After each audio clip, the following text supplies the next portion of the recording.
ये 1200 के पार भी जा सकता है। क्या बात है, 1200 के पार लंबी अवधि में और कम से कम 900 साढ़े 900 के पार आपको कुछ समय में ये काउंटर जाता हुआ दिख सकता है। देखिए 818 पर ये काउंटर बंद हुआ था। कल इंट्राडे बेसिस पर इसने एक रिकॉर्ड हाई लगाया जो था लगभग समझिए 820 रुपए के आसपास। तो ये एक ऐसा काउंटर जो फिलहाल दिग्गजों में आपको फ्रंट लाइन पर चलता हुआ दिखेगा। गौरांग शाह साहब ने फंडामेंटली और कुछ लेवल्स पर कम समय में भी आपको तेजी की राय दी है। एक्सिस बैंक आपके सामने 813 और कल यहाँ पर 1 करोड़ 10 लाख शेयर ट्रेड हुए थे।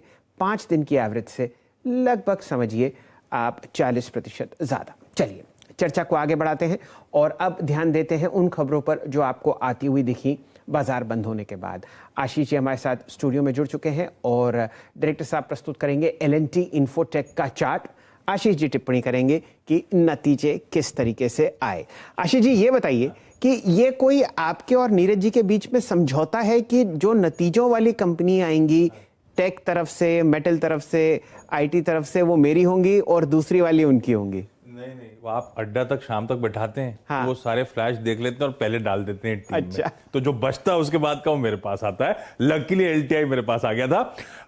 लार्सन टुब्रो इन्फोटेक आप लोग सुबह से चर्चा कर रहे हैं, गजब का परफॉर्मेंस इस कंपनी की तरफ से आता है। वो जो स्ट्रीट एक्सपेक्ट कर रही थी उससे कहीं बेहतर ग्रोथ, कहीं बेहतर मोमेंटम। आपकी स्क्रीन पर आया डॉलर आए 8.8% का उछाल। स्ट्रीट में ज्यादातर लोग 5-5.5% ग्रोथ की बात कर रहे थे, तो बाजार उम्मीद से कहीं बेहतर। और दूसरा इंटरेस्टिंग आंकड़ा है मार्जिन्स का।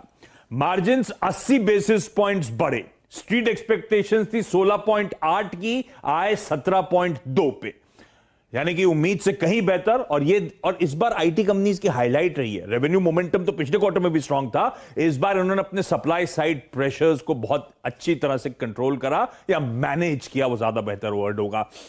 अब इस कंपनी की खासियत देखिए, कांस्टेंट करेंसी में साल दर साल ग्रोथ जो है वो 25.5 25% की आई है। अपने सारे पीयर्स से बहुत बेहतर। सिर्फ इससे बेहतर विप्रो था, 28% कांस्टेंट करेंसी ग्रोथ। पर विप्रो ध्यान रखें एक्विजिशन लेड ग्रोथ थी। ऑर्गेनिक बेसिस पे इससे बेहतर ग्रोथ अब तक किसी कंपनी ने प्रेजेंट नहीं करी है Q2 में। मैनेजमेंट कॉन्फिडेंट है FY23 में $2 बिलियन का रन रेट रेवेन्यू का क्लॉक करते हुए नजर आएंगे।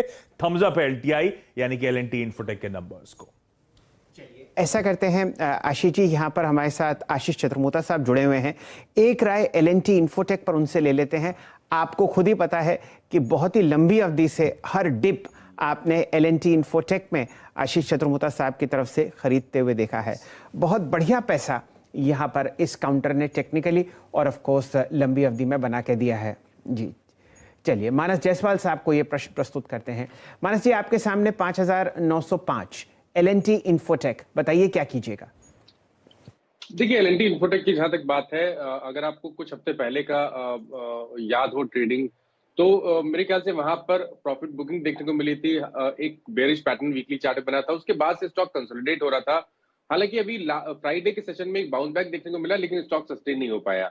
मेरा समझना है कि एलटीआई में अगर आपको खरीदारी करनी है तो आपको इंतजार करना पड़ेगा ब्रेकआउट का। जब स्टॉक 63.25 के ऊपर निकलेगा तभी आपको खरीदारी करके चलनी है। हालांकि नीचे की साइड पे एक सपोर्ट है, इसलिए आप अपनी पोजीशन में बने रह सकते हैं। जो एग्जिस्टिंग पोजीशन है वहां बने रहिए 5650 के स्टॉप लॉस के साथ। इन्फोटेक पर और इतने शानदार नतीजों पर क्या राय ब्रोकरेजेस रख रही हैं, ये आपको यतिन मोता साहब बताते हुए दिखेंगे।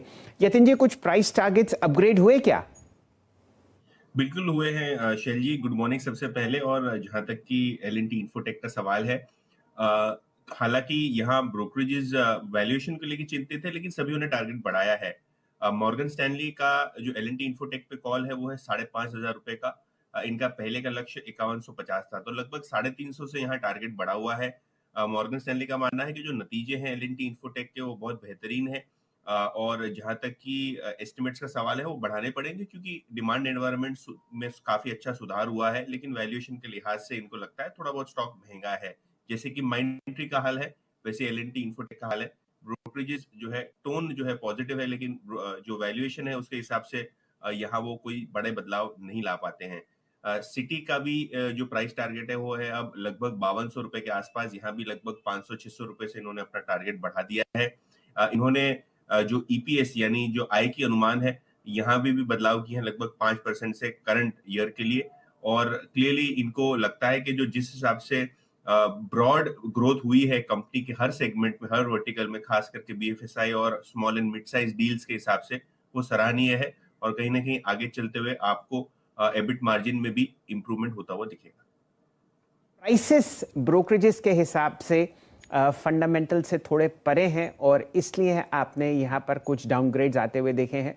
और प्राइसेस परे इसलिए हैं फंडामेंटल से क्योंकि अगर आप L&T इन्फोटेक पर नज़र डालें तो सन 2021 यानी कि अभी 10 महीनों में आपने इस काउंटर को 61% का रिटर्न देते हुए देखा है। 5,905 पर यहाँ पर आपने मंडे को यहाँ पर समाप्ति होती हुई देखी। देखते हैं किस हिसाब से यहाँ पर अब स्टॉक रिएक्ट करता हुआ दिखेगा। चलिए, ये तो बात हुई L&T इन्फोटेक की। नतीजे और भी हैं जिनको बहुत ही खूबसूरत खांचों में गुड, बैड और अगली बांटा है आशीष जी ने। लकीली इस पर में अगली तो कोई नजर नहीं आ रहा। इंडिया इंक का परफॉर्मेंस बहुत बेहतर है इस क्वार्टर में अब तक। तो टाटा कॉफी पहले